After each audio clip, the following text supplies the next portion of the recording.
What's up, everybody? What's up, everybody? Happy Friday. What's going on, everybody? Hope everyone is feeling in great spirits.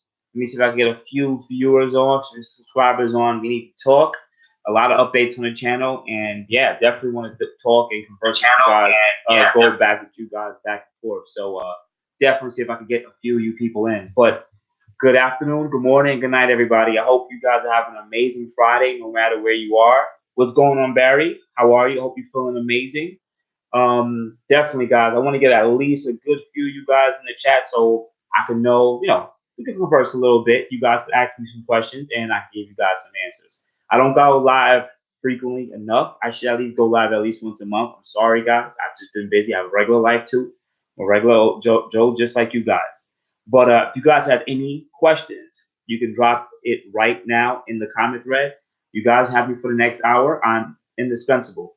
But if you guys got me on IG too, or you don't have me on IG, definitely have me at boostinmotion on Instagram to ask me questions too, or boostinmotion on Facebook. You guys want to ask me questions also. And some of you guys actually shoot me an email, which is pretty nice. So I just want to appreciate all you guys, definitely to all my viewers. But if you guys have any questions, definitely start it now. Ask questions, go. But otherwise, now I have no questions right now, so I might as well just give you guys some updates.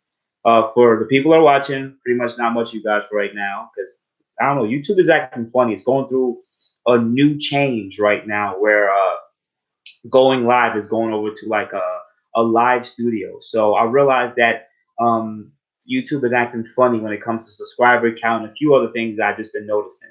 What's going on, Rice? Love shoes. No, I didn't get the G37 yet. But I'm definitely going to get a GT337 6-speed manual. That is going to come to the channel. I'm going to be a VQ guy.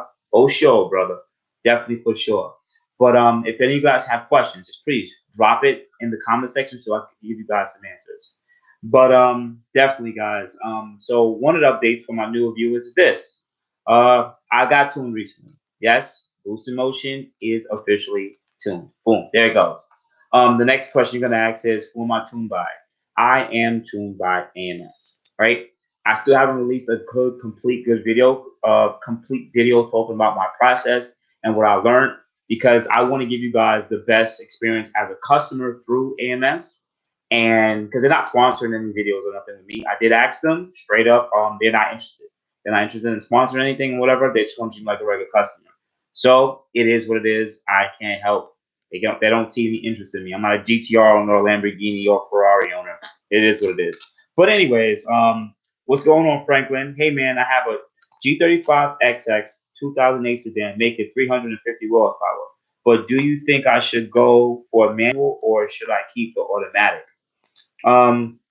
Wait, you made 350 wheel XX like on an all-wheel drive? That's really high. And what do you mean, like, but do you think you should go for a manual or should you keep the automatic? I think you should definitely well, I assume we said XX, but I'm a little confused, Franklin. Please comment. You're saying XX, that means that you're an all-wheel drive. And what do you mean by manual? They only come in automatic when it's all-wheel drive for the G35 XX. I'll go to the next question. What's going on, Dell Canada? Best mods for 2010 G37 coupe on a budget. Well, one, you could definitely get, I hate to use eBay as the best place to go, but one thing you have to get is test pipes. They're like $100, $110 on eBay. Just don't get the one with the flexes because those crack over time. Those little small bulbs, I can't, that's not really a good description. But just get the test pipes, where it's pretty much just a pipe, single pipe, with 2 flanges on the end, and it'll have the oxygen sensor butt. So it's like 120. Get an affordable CATBACK exhaust for your car. So it could be a MEGEN exhaust, top speed exhaust, usually 2.5 inch, maybe 3 inch at the most. Make sure you find the one with the proper sound. Get some good Z1 Motorsports or Takeda intakes that come through the front of the grill for your G37. Well, let me see, for your G37. And definitely look into Z1 Motorsports intake manifold swap, pretty much, where you swap if you use a swap for the Motordyne into manifold, or I can't believe the other manifold, remember it right now. But you want to swap the manifolds over to the better manifold from the regular HR motor rather than the VHR. Just check out Z1 Motorsports. They have a lot of the parts because they actually have their 400 horsepower package where you go with headers too. I mean, I got to be honest. After meeting Monsef, shout out to Monsef at Admin Tuning, he definitely schooled me about headers for VQ. Literally, consistently with tune, headers literally gain you that extra edge from 10 to 15 wheel horsepower at peak, and that was actually pretty dope. So, I mean, if you want to look into the Z1 Motorsports 400 horsepower package, you can definitely do so. Yeah, even Rico Love said the whole 350. That's a lot of money. Is it worth it to get a Redsport or 3.0T? Shout out to Chung. Wait, this thing's moving. Chung NG or Chung NG. Is it worth to get the Redsport or 3.0T? This is one of the questions me and Enthusiast POV. Definitely shout out to my fellow brother in the Q60. Go definitely check out his channel, Enthusiast POV, because we literally are the Infinity guys who've been around for a good amount of time. I don't want to get into the back and forth talking about Red Sports versus 3.0T, even though some of you guys that follow me on the Q50 Q60 group on Facebook, you guys know I like to joke around a little bit with the war against Red Sport versus 3.0T. But honestly, when it comes down to just facts and not feelings, you can get the same package in the 3.0T Sport compared to a Red Sport. So you still get the paddles, you still get the sport brakes. You can even get the wheels. The only difference really that you're not going to get in the 3.0T Sport compared to Red Sport is you'll have a shorter final drive gear ratio in the Red Sport, and you'll have an extra heat exchanger pump. The regular Silver Sports only have one pump. You'll have an extra pump, which actually helps in aiding cooling, but they're both 3.0T and Red Sports will have an oil cooler. This will be for the engine oil. So that's really the upsell. Some people are going to go and sit there and say, well, you also get the diamond stitch leather. I'm not talking about aesthetics here. I'm talking about when it comes to mechanical components, when it comes to performance. Literally almost identical car. And also, a little Tweeter bird came to my little ear and told me, from being around guys who are part of the Q50 Q60 community, that they may be getting rid of the turbo sensors, the optical sensors on the newer Red Sports. So yes, it seems that they're moving away from the optical sensors, and they won't have any more. So most of the Red Sports should not have those optical sensors, I believe, from 2020 on, because they have revised the turbos. When I looked into the full service manual or the parts, then there is a new part number for the newer turbos. So yes, it seems that they have maybe changed up to a different turbo for all the new VR30s, 3.0T, Luxes, Premiums, and Red Sports, definitely. So my recommendation, go with the 3.0T. If you're going to modify, get a tune and exhaust and stuff like that, if you're going to do that, go with 3.0T. But if you know that you're going to have necessarily just a stock car, and you're not really going to do much, you're not going to tune it or nothing like that, get a Red Sport. That's my recommendation. Wow. Okay, I got to speed up, guys. Franklin, yeah, full bolt-on. That's what Franklin. Okay, so Franklin said it was full bolt-on. It isn't 330 max. Okay. Franklin, I'm still confused. They have manuals. Franklin, they don't have manual all-wheel drive. They probably answered the question already within this thread. They don't have manual all-wheel drives. And 350 wheel out of an all-wheel drive DQ full bolt-on in E85. That's really not. I haven't seen anyone get that yet. At least commonly. You can get 330, 330 all day, every day. But 350 is a real stretch, even with headers. And they don't really make much headers for all-wheel drives out there, at least not confirmed. I just want to give a few shout outs. What's going, Dominic? Okay, how are you, brother? Hey, nice chatting with you again. Still waiting for my turbos. I wonder if it was the turbos that were failing when they dynoed the car. I only got 360 wheel. Okay, shout out to Dominico. He actually has a red sport from I remember, brother. Definitely, yeah. He adds me on boostinmotion on my IG to ask me questions. So I don't do this a lot, so you guys can go to, I'm on IG now at boostinmotion to ask me some private questions, so you can have a better time to get a little bit more detail and not so rushed. But he had a red sport, I believe, with JB4, you said, right, brother? And I believe with JB1, and he only dynoed like at 360 wheel horsepower. But shortly after that, he actually had some complications with his car where, the turbos started failing. He don't know necessarily what happened yet. it might not have actually been the JB4. No one really had issues with JB4, but from what it seems like for the early model 2016, 2017 VR30s, we are having issues with our turbos failing in a short period of time because of either low oil count of improper seals. I don't even want Infinity watching this video because they're probably going to send me a cease and desist. I'm only speaking from my experience on being like the spearhead and the middleman of getting a lot of you guys feedback what you go through with your car. So a lot of people run into issues with their turbos over the certain amount of like 10 to 20 to 30,000 miles. Not like a huge amount. I'm not going to sit there and say 40%, but it seems like enough amount of people I've met have had issues with their turbos at the start of their journey with the VR30. All right, what's going on, Del Candy? Yeah, the GOAT, what's going on? 300 horsepower Q50 plus JB4 equals Redsport.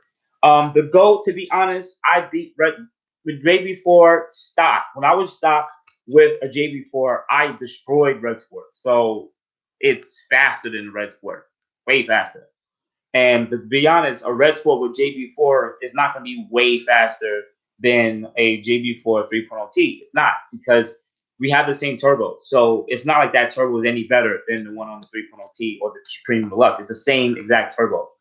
We all going to run it close to the same amount of PSI. It's just whoever gets to the gas pedal first. Just being honest. I don't really like measuring dicks, guys. I mean, just being funny. I don't really like measuring dicks because it's funny to like laugh and joke and stuff, but it's nice to go back and forth, but it just doesn't make sense anymore. Like at the end of the day, they're necessarily still the same car. It's still the same car. What's going on, Soldier? Isn't the diff on the Redsport different? Yes, it definitely is. It has a shorter gear ratio, a final drive ratio, which means it's quicker in a quarter mile. If both cars have the same exact tune, the Redsport should out edge the the Sport or Silver Sport in a quarter mile on the same exact tune, same tires, everything. Yeah, it is. JB4 Redsport with race chip is fast as F. I haven't met anybody with the race chip yet from that company race chip. I haven't met anybody with that yet. So at this moment, I actually don't know how good race chip has been performing. So if any of you guys have race chip, please go to the drag strip, go do some times on it, and throw it on YouTube so we can have a good reference. Because at the end of the day, yes, I'm a JB4 advocate too, but I also want to find other competing companies and see what they have to offer. Because at the end of the day, it's really good for you as a consumer to know what these other companies can offer you. JB4 is cool and all, but there's still other companies. The same thing as for AMS, because for some people watching now, yes, I am now officially AMS tuned. I haven't come out with an official video about my process yet because I want to make sure that I know everything. I could be able to give you guys the best information. AMS did not sponsor it. They're not going to sponsor me at all. I did ask. They don't care for the random dude from Brooklyn that has a following, but they don't care about me. I don't have a GTR or Lamborghini. It is what it is. But at the end of the day, I just want to give you the process as a regular customer, how it was dealing with that company. So I might get a cease and desist from them later on too. It is what it is. I'm not afraid to go against any of these big companies. I'm not. I don't hate any of them, but I'm not afraid of giving my honest opinion and review. Anyways, do you know if the Redsport can run without optical sensors? At Baba, shout out to Baba Car or Baba Cup. From what I just recently said, I don't know if you just jumped in right now. There's a little birdie that came to my ear because there's people within the Q50 Q60 community that I'm around that spoke about this. For the newer, this could be what it is. I went and verified on the parts bin, pretty much on the Infinity website. When you want to order parts like replacement parts, they discontinued the old turbos. And some of the people I know that work for Infinity as techs have stated that the newer Rise turbos don't have optical sensors for the Redsport. So they actually have to reflash the ECUs on some of the new, older rear Redsports. So it could be wink, wink, wink that the newer Redsports will not have optical sensors. So yes, once you get tuned though for the older Redsports, they really won't pay attention to optical sensors. But it's good to have it because they'll know the revolution of how fast the turbos are spinning. So this is kind of good for the tuners to know what they want to do on their end. So, but yes, it can run with it without them if you get a tune for the older Redsports. Okay. My man dusted multiple ECU techs with his race chip.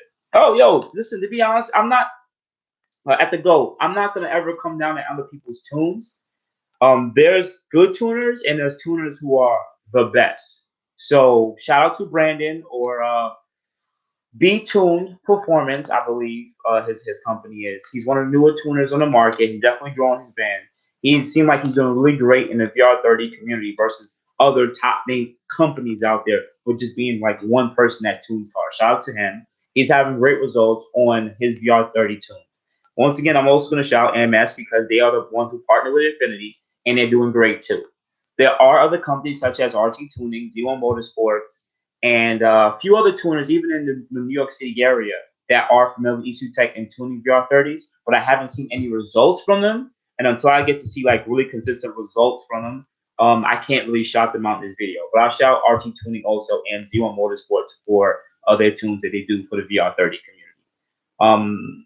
I can't remember too much other people at this moment, but yes. So some people's tunes will give you good performance. Some people's tunes, I've raced ECU Tech tunes on my JB4 car and beat them. It happened, or had them at the same time. But with Brandon and AMS, I got to give it to those two, that guy and that company. They have some really consistent times. My car is actually a lot faster than it was before. It really is. And the JB4 was great. I freaking love the JB4. It's like one of the best bangs for his bucks to me still for a VR30 owner because you literally gain the most amount of power for $600 and you can unplug it and resell it. But for the amount of time, the time that you can get into 11s, nah, it's going to be very hard for you to get into 11s. It's hard to get into 11s on a JB4. I would probably have to go add tire and everything just to get 11 with JB4. But anyways, let me just try to get into you guys' questions a little bit more. So, AXLEBACK, what's going on? I'm finna grab a 17 Redsport, definitely. Just make sure when you do purchase these used cars, definitely try to get some extended warranty. Remember, this is a turbo car, so turbos go out. And what I've been realizing with smaller turbos, the life of the turbos are a lot shorter because they spin a lot quicker. So your turbo may go out in 30, 40, 50,000 miles. So if you're close to that, you would want to make sure that you have an extended warranty that just in case if you do run into that issue, you get it taken care of. All right. This isn't the VQ motor where you can beat on it and it goes to 300,000 miles. And you just have to change the alternator and the starter. This is not that type of thing. You're going to have to replace your turbos. Even me, I'm keeping my car. And that's another thing too. I don't think I let YouTube know it, but I'm keeping my VR30. I'm not going to get an M3 unless BMW gives me some sick, crazy deal and says, hey, listen, we see that you got following. Definitely. We're going to try to help you out here. What's going on, Curry? Got to stop exactly where I'm at. Shout out to Curry. Shout you. Shout out to this man. Hopefully, bro, drop your IG down there so people can follow you.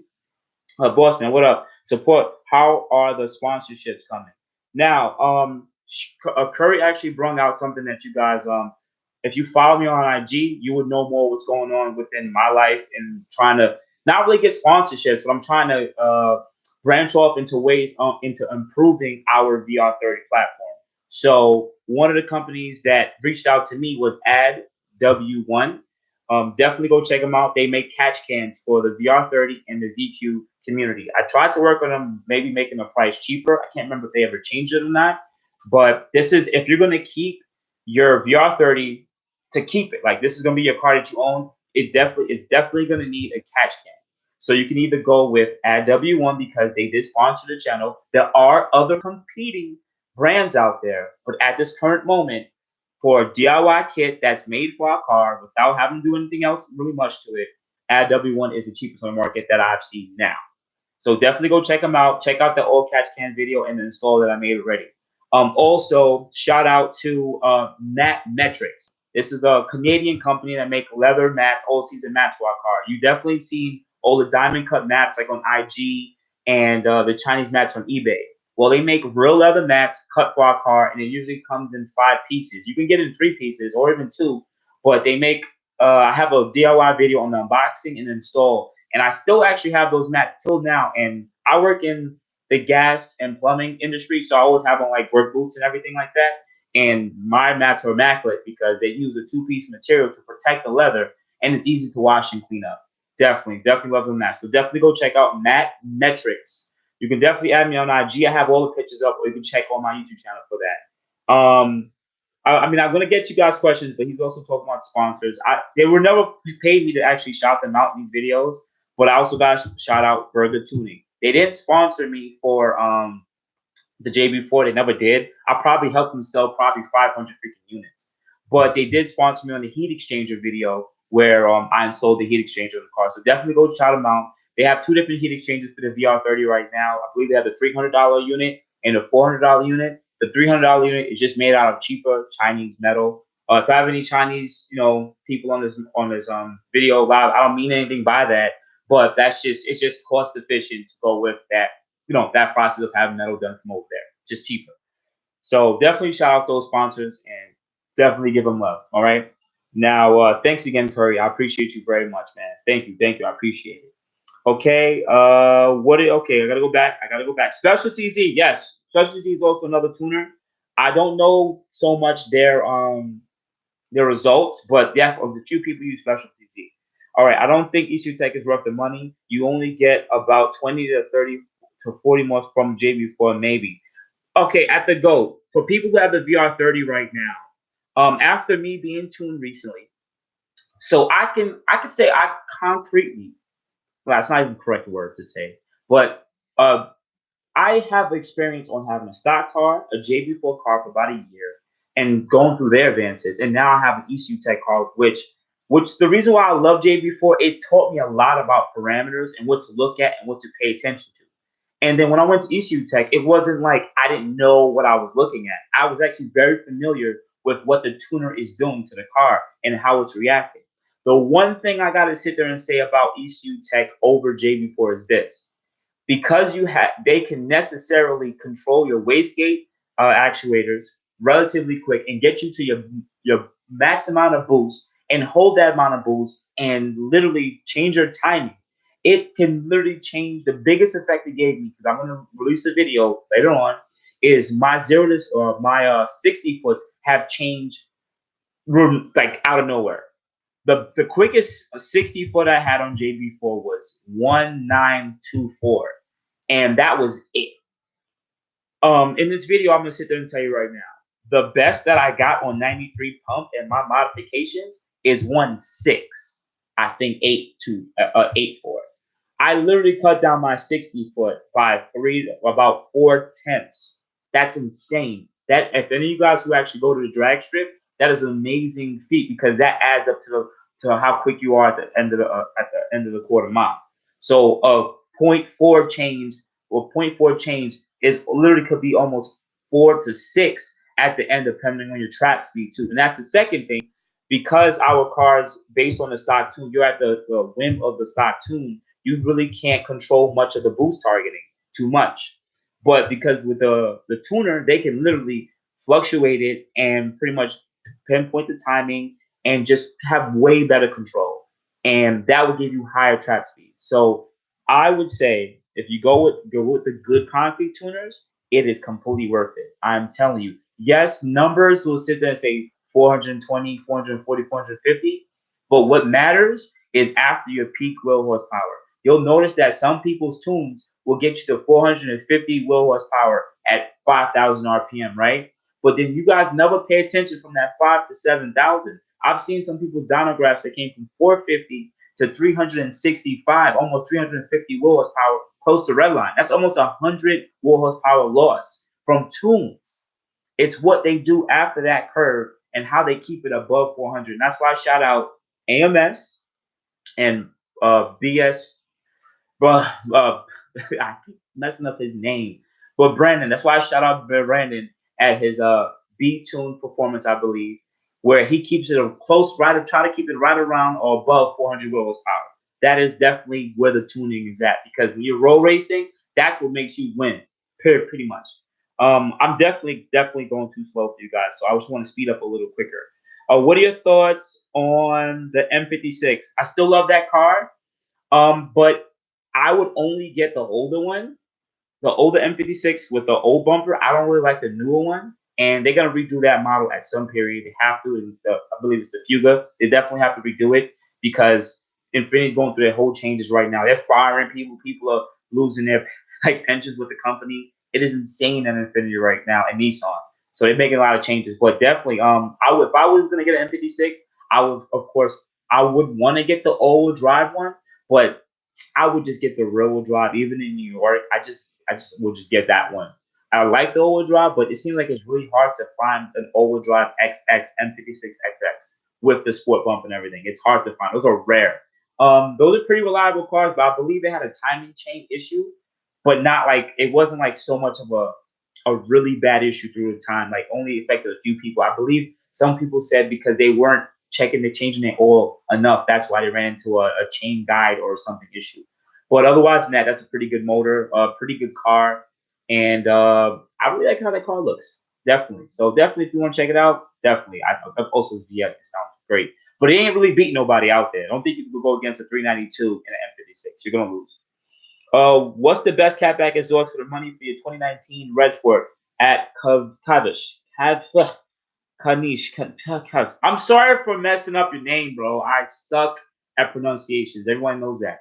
But when it comes down to catback exhaust, I'm not a catback exhaust guy because there's two to three things you have to look into when it comes to catback. Sound. That is the most important thing. And VR30s are very quiet, but you care about sound. Two, I would say pricing. You don't want to get something that's $2,000-$3,000 for what? There's really no point. And lastly, I would say just pretty much value. Value like, and also time how long it takes. Because like for instance, fast attention takes too long to make things. But there's other companies you can go to. You can probably buy it right now if it's on the shelf. So just look into, and also leave this part out, performance. Yes, we have turbo cars, and it has been proven that 3-inch is better at higher RPM or for higher compressor surge for turbos and or NA cars. But sometimes you don't really need 3-inch exhaust. So my recommendation, YouTube it, see which one you like, make sure it's a good price that you can afford, and check reviews, join the Q50 Q60 community, see who else on Facebook has that exhaust and do they like it. I'm not going to shout out MBRP exhaust. I have a few subscribers who have that right now, and I've heard it in person. Shout out to Bad Q50, one Bad Q50. He has on his car. His car sounds pretty good, and it doesn't sound pretty bad with the MBRP exhaust, but other people hate it. So that's one of the exhausts I know that has the most complaints from the most amount of people. So I would say stay away from them. But otherwise than that, just go out there, find what you like, check the reviews, and purchase. Wow, gotta speed up, guys, because I'm gonna be on here for another half an hour. Yo, what's going on, y'all? My Dave, what's going on? Barry, what's going on? Oh, how you guys sending me messages on Instagram right now too and trying to talk to me, saying y'all funny. Stick with the Q50, grow the community, and putting in MEGEN downs on my Q50 RS today. Okay. You should. I actually. You said MEGEN downpipes, I assume. Okay. Just make sure they install it properly. It doesn't need any oxygen sensor spacers because we already have catalyst converters on that connects to the turbo. So we're only deleting the secondary catalyst cats. I would say because some people don't like when I say catalyst converters and I'm gonna mess it up. So I'll just leave it as cats. All right. But so hopefully you have a good time. Make sure everything's running right. Make sure there's no exhaust leaks because no exhaust leaks suck. What's going on, Carter? Appreciate you very much. Speed Cultures, what's going on? Not everybody. Speed Culture Studios, formerly known as One Fine Trek. He is a Q50 enthusiast like me. He has the 3.7. So definitely go check out some of his videos. If you like his channel, definitely subscribe. But he's been doing a lot of content on the 3.7. He did a lot of bolt-ons. He's also cheap like me and try to find the best and most affordable things to do. But definitely check his channel out. Y'all appreciate you, brother.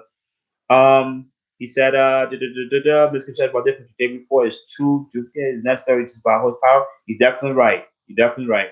Carter just bought my 18 Q50 4 days ago. Well, hopefully you enjoy the car, bro. Definitely enjoy the car. Change the oil 3 to 5,000 miles. Okay, you don't have to take it into the deal if you don't want to, but definitely change your oil. If you have a Q50 right now or a Q60, you come into the VR30 mode and they're saying don't change oil for 10,000 miles. Don't listen to them. Change your oil between 3 to 5,000 miles. Period. All right. And some of you guys gonna ask me, well, I live in Arizona where it's 110 degrees. Well, run a 5W30. Okay, that's what they recommend. Don't run a 020. It's too thin, especially for that amount of ambient temperature out there. If you live in a cold climate where it's mostly going to be above under 60 Fahrenheit most of the time, run at 020. Okay, that's what Infinity recommends. Stick with 020. Okay, anything above that, if you ever blow your motor, anything ever happen has an issue, they may send your car out, your oil out to have oil analysis. And if they find out you're running 040 or 550, whatever the case might be, because some people like to run race oils, they could choose to void your warranty if you don't want your car fixed. So be careful with that. All right, guys. Okay. Let's see, coaches. How much horsepower can our motors hold before swapping internals? Well, at Chung, to be honest, most people are still on stock internals. One second. Someone's also texting me and calling at the same time. All right. So as of right now, there's a few people. It's not about how much horsepower you necessarily make, guys. It's the amount of torque your motor can take. And there's people making between 5 to 600 to 550 foot-pounds of torque, or pretty much torque, whatever the case might be. And the motor's still not skipping a beat. Me being tuned now, I'm probably pushing a close to over 500 pounds of torque.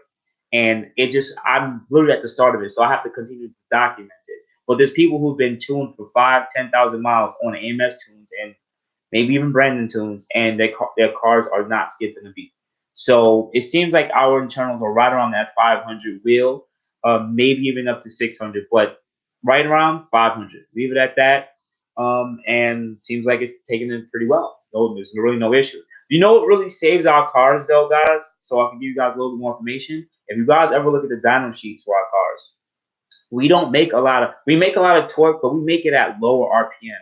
At the shift points is when our torque drops down to like 350, 300. It's not a lot of torque upstairs. It's really everyday driving when you'll feel that 500 foot-pounds of torque, or even 400, which feels amazing for the JB4 guys. And definitely you'll feel that right around there, and the car is not skipping a beat. We have really good internals. The car is taking it really well. Some of you guys are STI owners, and you guys just want to put out close to 400 wheel or 400 pounds of torque, and you guys always lose your ring lens. You literally always lift your head or put a window in your block. So I know some guys who come from other platforms, and they're just like, they dealt with the headaches of their limitation of their old platform. When they come here, they're like, yo, do your motors window? No, our motors do not window. All right, so you don't have to deal with that issue. I gotta speed it up, guys.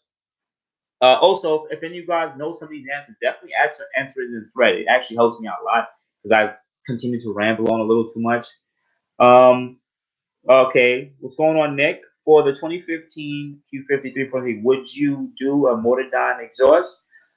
Be the best to get? Well, if you really like the Motordyne exhaust sound, you can afford it. Why not?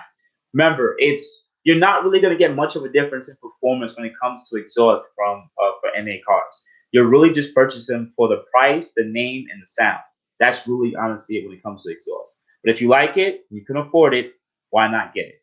I just don't advocate getting a $2,000 exhaust for an NA car. But some people just really like the quality, and that's what separates some people. Sometimes the quality and the name is what people catches people. So if you feel that type of person, which is fine, you could definitely purchase it. All right, what's going on, Nick? Make it 300 horsepower on my G37 XX sedan. Next, ACU Tech. Use supercharger worth it for the daily driver. Reliable. Need to get that speed up. At Nick, if you can find a used supercharger kit for your car, there's actually a few other companies that actually came out in the last 2-3 years that also make twin turbo or supercharger kits. And I'm gonna have to make a video about them because they're fairly new, and I feel like I've been on the VQ community too long, so I really don't know much about them. So I'm definitely gonna look into them. But shout out to Soho Motorsports because they're developing their own kits too and everything. So definitely shout out to them. Once again, this isn't a sponsored video. I'm just when I'm recognizing what I'm looking at, it seems like they're doing pretty good work over there. But superchargers for the VQ are pretty great because first thing, you're not gonna be womping it every freaking day. It's a supercharger kit. You're not going to really be always in boost. You're just regularly daily driving. There's plenty of people who have 20, 30, 40,000 miles. The only recommendation I can sit there and say is once you get the supercharger kit used, send out the supercharger itself to have the seals rebuilt because you don't know how much miles was put on it. That could be a couple $100 to have it rebuilt by the company, usually rebuild it, and that's it. slap it back on the car, get it tuned by a few local tuners, or you could get it remotely tuned from a few other tuners, and that's it. It's pretty reliable, bro. It's been out for quite a while. All right. Okay, what's going on? Hack up. Oh, God, I'm sorry. I don't mean to mess your name up. I just suck at pronunciation. Quick question, Boost. My car lags quite a bit from a 35 to 40 roll. My boost comes in at 5K RPM, but has anyone else had this issue? Well, my question to you necessarily would be, what year are you in? And are you on JB4? Are you tuned? I don't really know. But if it's stock, sometimes it could just take a little while, depending on where you live. I don't know if you live in higher elevation where it's really hard for these turbos to spool up, or the type of gas you may be using, or if it's really hot outside, there's not much air, not much oxygen in a very humid air, so the car is going to be very, very laggy. So I really want to know, brother. Okay, thank you for keeping a great contact. We'll be waiting. All right, bro. Okay, Nick.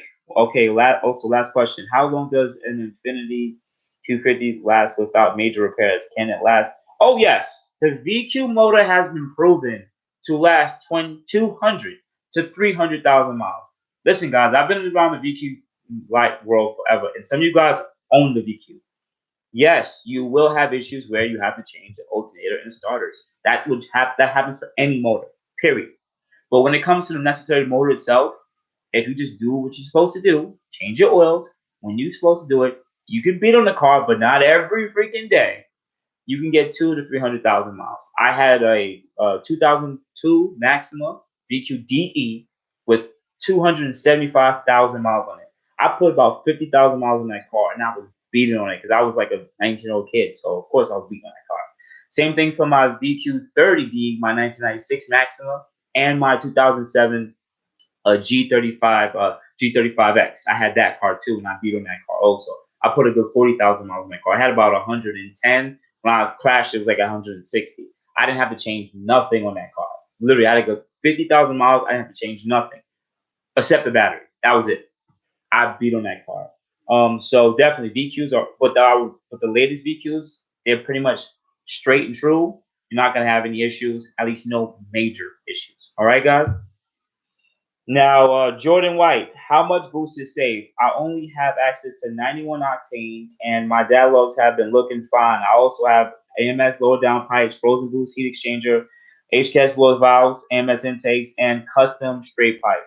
Well, based on what Stillen said, the base amount of boost to run safely and keep the turbos pretty much reliable is right around 18 psi peaks, and usually based on stock boost usually lowers it back down. So yes, 18 psi is right around that.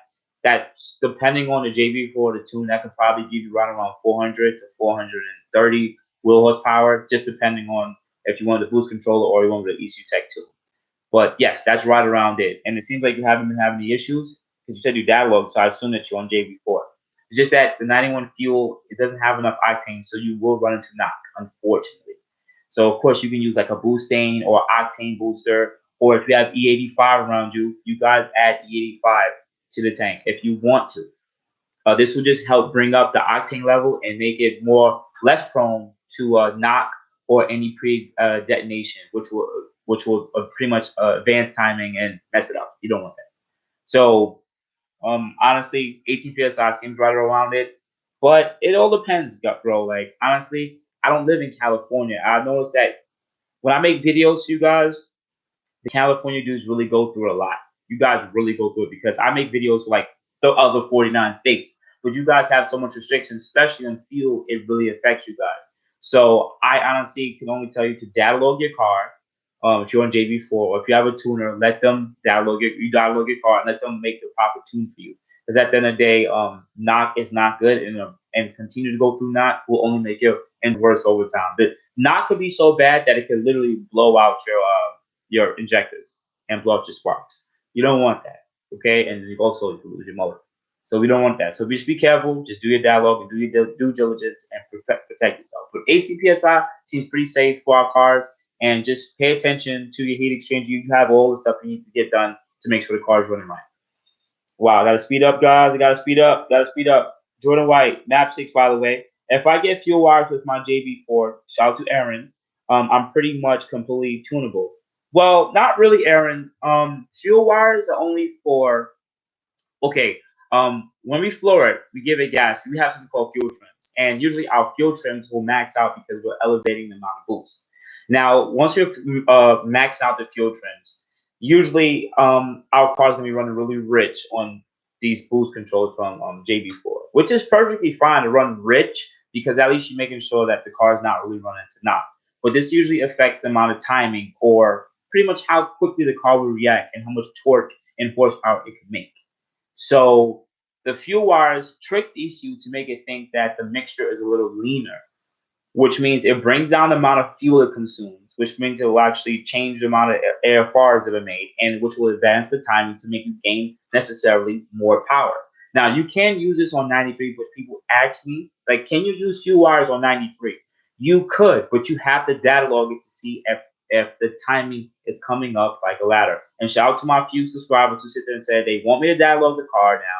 And well, they want me to data log the car and show what this timing curve is. So I'm definitely gonna have to do that again. I have videos about it before, but because I have more of a following, I definitely have to do it again.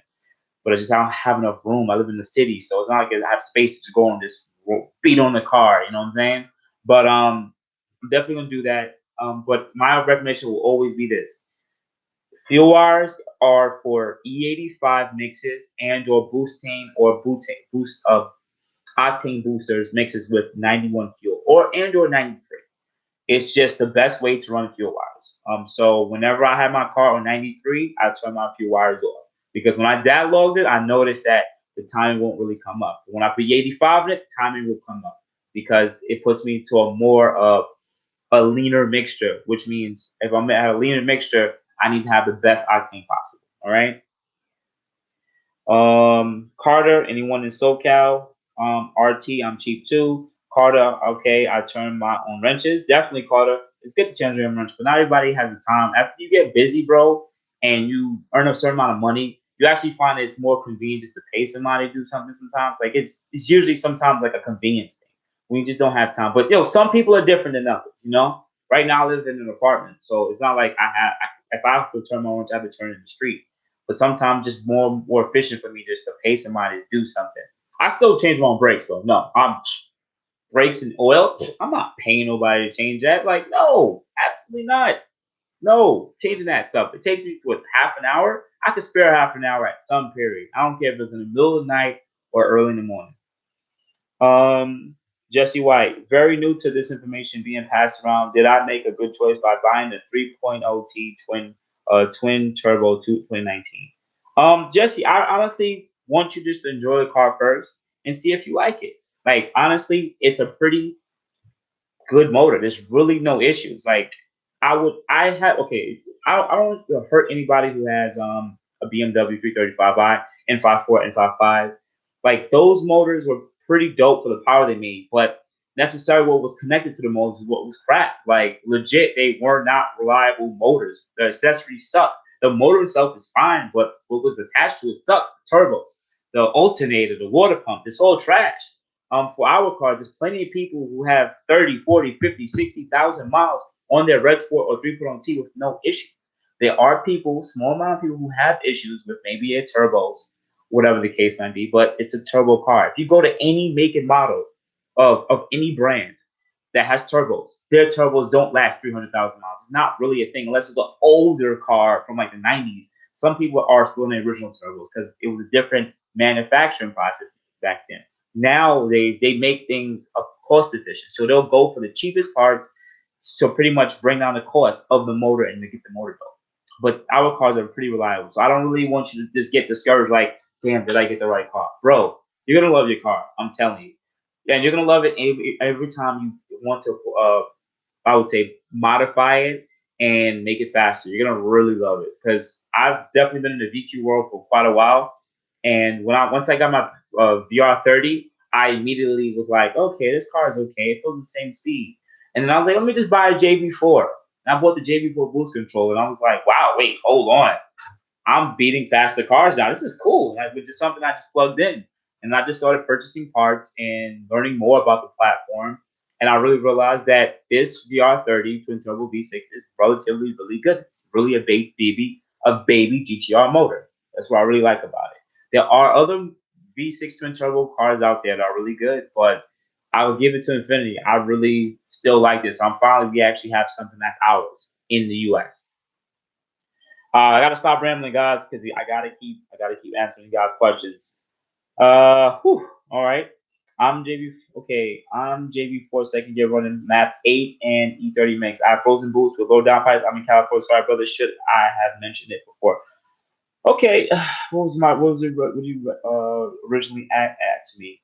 Quick question. Yeah, I think that's what I asked you, bro. Pretty much, it's probably the 91 octane, bro. Sorry, wow, I'm taking too long to answer these questions. It's probably the 91 fuel that makes you a car pretty much hiccup. It takes too long to get there. It's pulling timing and it's just lagging. That's really what it is. And you're running +8 on a. I would assume you didn't say what kind of car it is. No, well, if it's a Redsport, you shouldn't be running +8 at all. Period. Don't run +8. Check my old videos out. You're not running +8 on Redsports. The most you should run on Redsport is +5, maybe +6, depending on if you have an octane booster. That's it. Shout out to Lordy Lord from the Q50 Q60 community for definitely dialoguing that and definitely checking up on that a lot. Okay.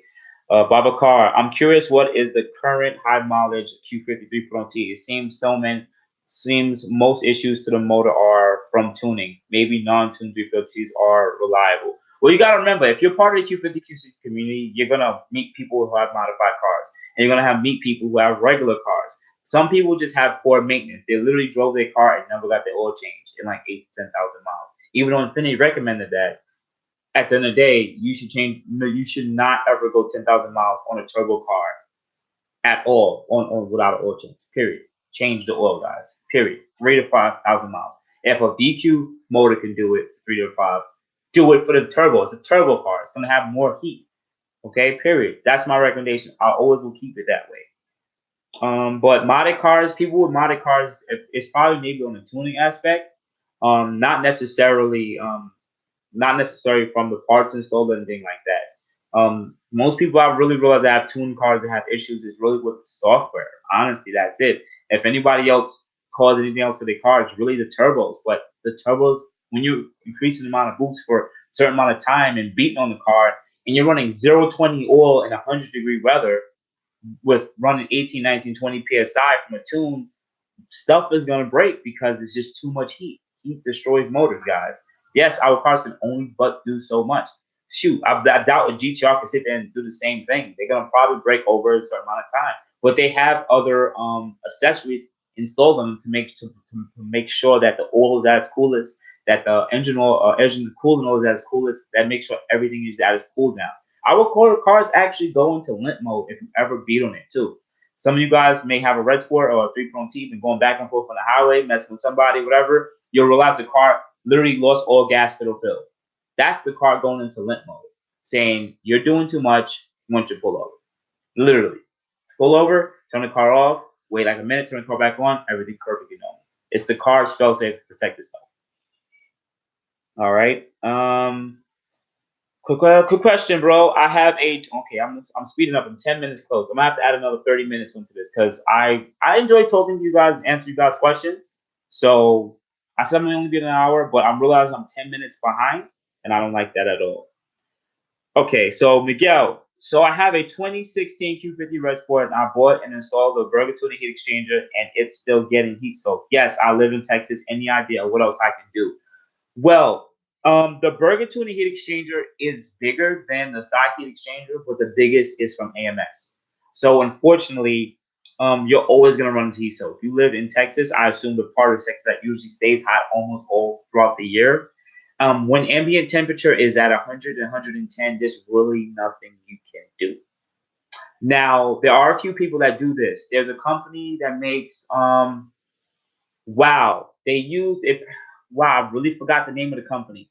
But what they use is the refrigerant. Yes, they hook up to the AC compressor. They make a kit for our car where it's called a killer chiller. Yes, go Google killer chiller. And I believe they made a kit for the Q50 and Q60 platform.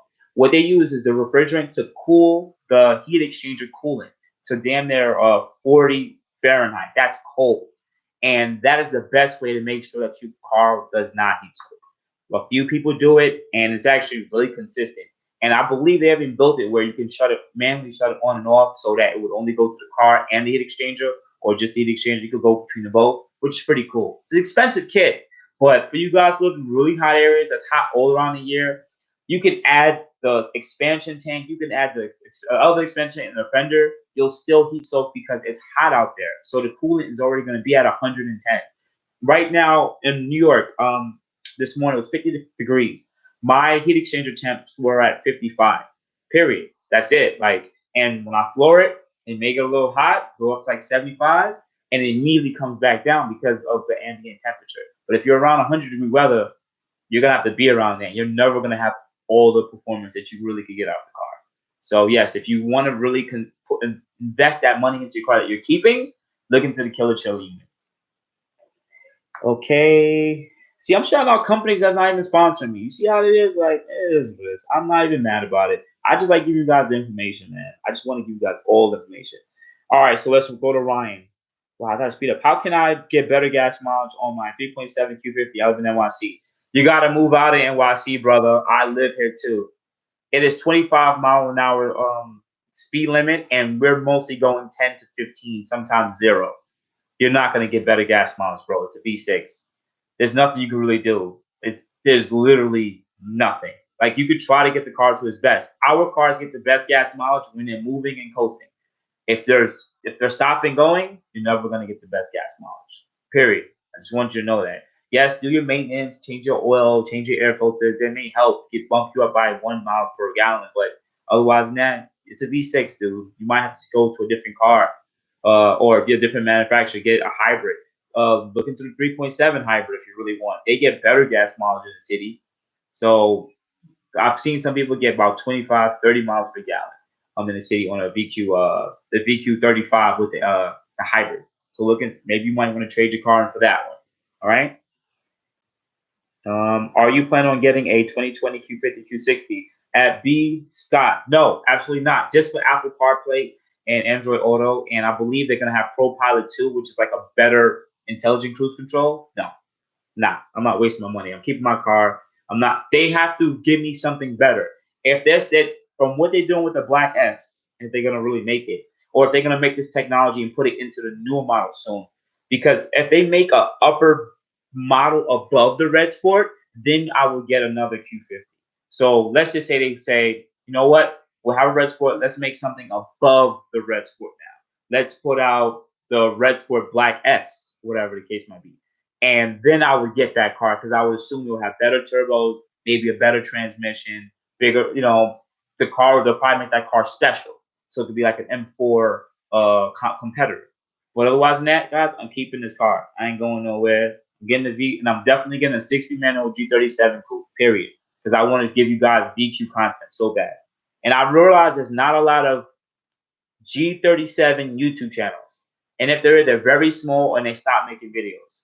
There are Infinity channels, but there's not G37 specifically YouTube channels that are large. So that would be great if I can definitely do the VR and the VQ2 and give you guys content on that. Because most of you guys are going to have VQs also. If you have a VQ G37, it's the same for the 370Z and the Q50 and anything else that has a VQ37.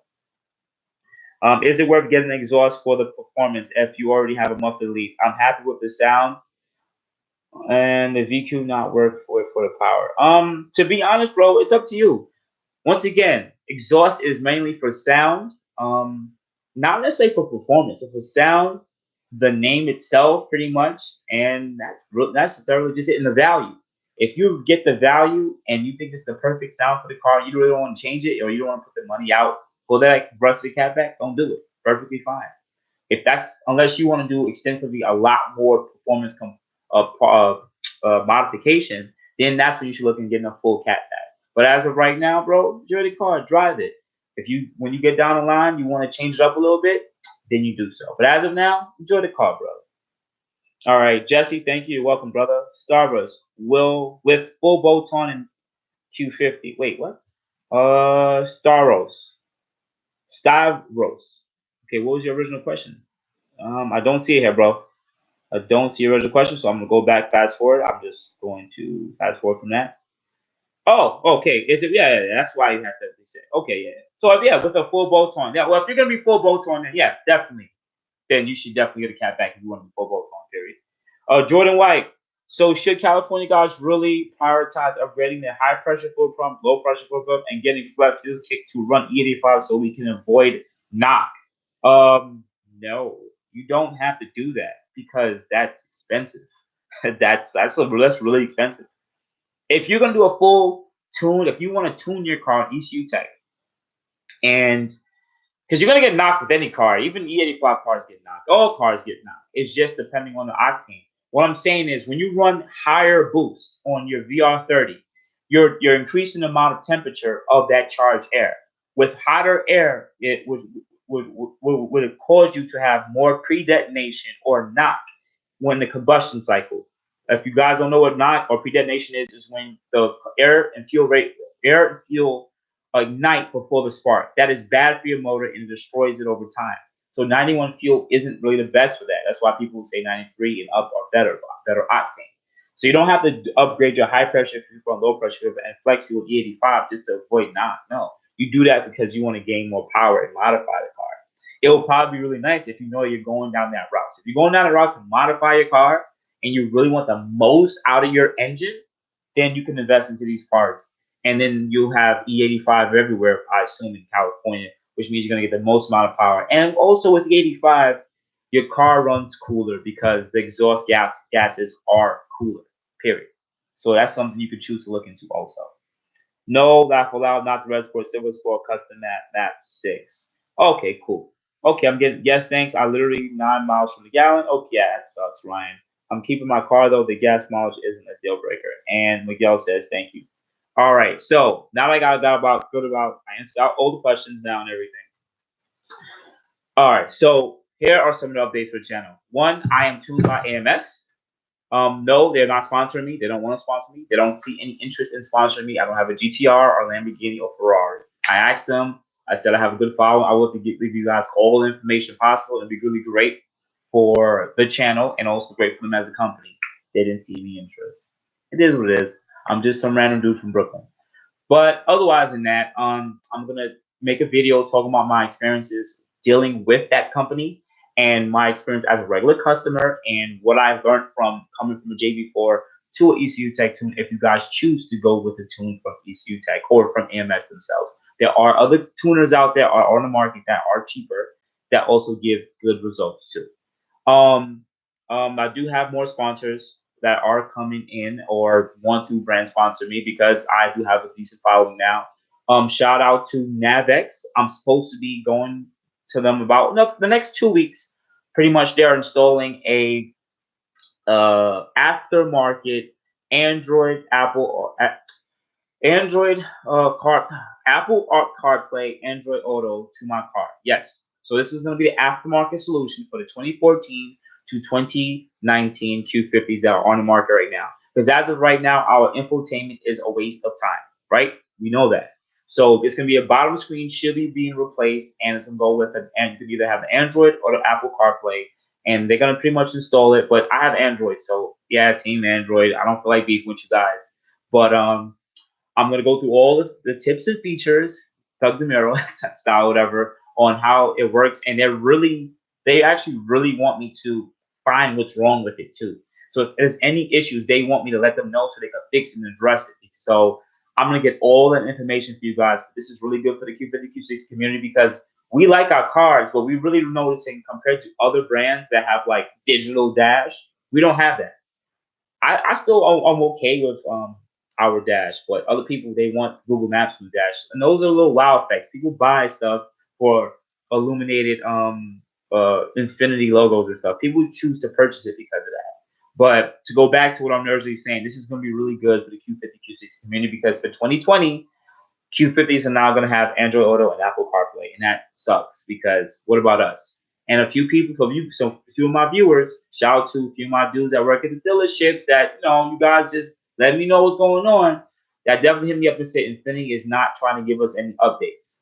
But also one of you guys on IG hit me up. I forgot his name. He said, "Yo, What if they make it a direct swap over where, let's say there was a crash 2020 and it's literally you just take out the dash, you take it out because that's the brain, and you just plug it into your car and it works. I said it could be, but they'll never make it that simple, will they? I don't know. But otherwise than that, the channel's doing really great. It's because of you guys. I want to say thank you guys. Like I really appreciate you guys. And add me on Boost Emotion at IG, add me at Boost Emotion on Facebook. But my IG followers, you guys make me really happy because you guys send me questions. I give you guys answers. Y'all generally want to know if I'm doing well, and I really love that, man. Like I just want to tell you guys thank you so much. I realize because as a YouTuber, I watch other YouTubers and it's like they don't. It's like it's not the same type of energy.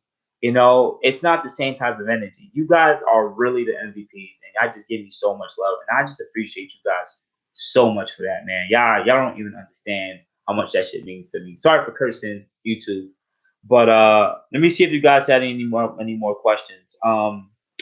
Renee said, would you recommend going full catted downpipes? Yes, Renee, you can go full catted downpipes. I know I had an older video that says don't go full downpipes, but that was when there was no cats in it. But because AMS and a few other companies made full catted downpipes, I made a whole video talking about the ones in the market. Definitely go to my channel and look into it. Full catted is really good because it makes sure you don't have any turbo compressor surge. This is really good, okay? So definitely you can do that. Make sure you go with a good tuner. Like if you're gonna be on JB4, I'm not too positive how it's gonna work out on JB4. I wouldn't recommend doing it, but it is what it is. And lastly, this is the last question to Alexandra. I bought a 2016 RS a couple months ago. Put AMS intakes, JB4, and HKS well valve. AMS arrived today, but waiting on Takeda full CATBACK intake. What would you suggest for the next thing for power? Well, bro, one of the things I don't see here right here is a heat exchanger. You need to get a heat exchanger, period. All right. There are a few ones in the market. You have Burger Tuning, you have Frozen Boost, which is a DIY kit, and you also have AMS. There also is a new company called PLM. I might give them a shout out in their own little video. It seems like they kind of use the same size unit as AMS, but they're about almost 50% cheaper. They're about $500. It probably is extensive install too, just like AMS is, but there's a few heat exchangers on the market. So bro, you need to get a heat exchanger, okay? Blow valve is really good. JB4 is really good. AMS, low pressure, low downpipes and everything, and the exhaust, yeah. But you need a heat exchanger, bro. You're not gonna have consistent power. After you probably notice after your full first beating on the car first run, the second run you feel like the car's slower. It keeps getting slower, and it keeps going slower because the coolant in the heat exchanger has heated up to the point that it's not that the charged air from the turbos is hotter and hotter, and it's not being cooled because the heat exchanger coolant is too high. All right, so definitely look into those different brands. All right, guys. But otherwise than that, guys, I'm gonna end the video now because I love you guys, man. I love you guys. You don't even understand it. If you guys haven't added me on IG, definitely Boost Emotion on Instagram. You can also ask your question on Boost Emotion on Facebook. And some of you guys have been sending me emails at boostemotion@gmail.com. I noticed that when a lot of you guys do comment on my videos, but I realize I have so much videos and the YouTube app sucks at trying to get back to them because it's so weird. I'm telling you guys, it's weird. So I would rather you guys kind of direct your question. Like you comment here because I'm gonna be more on it now. But still, if it's a real question that you really need to get a quicker answer to, definitely add me at those other other two social medias and Gmail, so you can get the answer back. All right, guys. So otherwise than that, guys, this is Boost Motion signing out. I hope you guys have a good morning, good afternoon, good night. Thank you, guys. You have a good day. Appreciate it.